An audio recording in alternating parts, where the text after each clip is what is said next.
The Board of Studies seems to have this fetish for making sure that their syllabuses have these recurring things all the way through.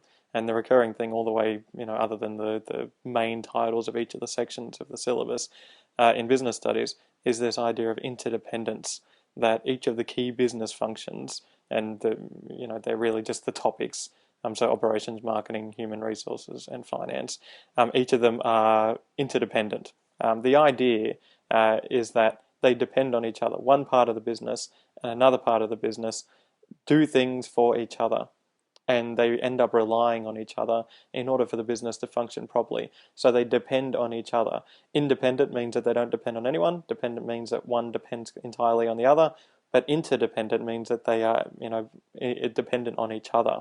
So an example of this for finance is the operations department. So let's say, you can call them operations, you can call them the operations department or the operations guy or the finance guy. I find it easier to think of a large business and then you've got four different departments. You've got the operation department, finance, etc., etc. So the way that I look at it is the operations department, what they do for finance is they complete the sales. They do all the actual physical selling of the products and they create income, and that income goes, into the finance department. The finance department then provides funds when they're needed for operations to allow for more production. So if operations needs it for, like to buy ingredients or something like that, then finance department has to release those, has to provide those funds and provide them when they're needed. For the marketing department, what the marketing does is it generates sales. It's not about the actual selling itself, like the operations, actually, having people there and selling it. It's about generating sales through marketing, through advertising, things like that.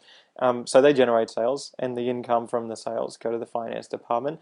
The finance department then provides funds when needed for promotion. So promotion is the most expensive part usually of marketing. So the finance department provides those funds for that promotion, especially if it's something like TV advertising. It's incredibly expensive. So the finance department has to provide those funds so that marketing can then generate sales, so that finance has the money to provide the funds. Right? So interdependence. The third one is the HR department, the human resources department. What they do is they're in charge of managing the workforce. And the idea is that they have to do it properly. And if they do that properly, if they manage the workers properly, then they generate more sales. And those sales generate more income. And that income goes to the finance department. What does the finance department do in return? Well, they provide funds when needed so that staff can be paid. And that's a little bit more complicated than you think, because you've got things like sick leave and stuff like that, which goes into entirely different accounts. So it does get a little bit complicated. So every one of the key business functions, every one of the different topics that you do in business studies, they all rely on each other. And if you get that idea of interdependence, and you even forget everything in the exam, if you understand interdependence, when they ask you a question about it, you can probably just make it up as you go. But these are the answers that the markers are probably looking for.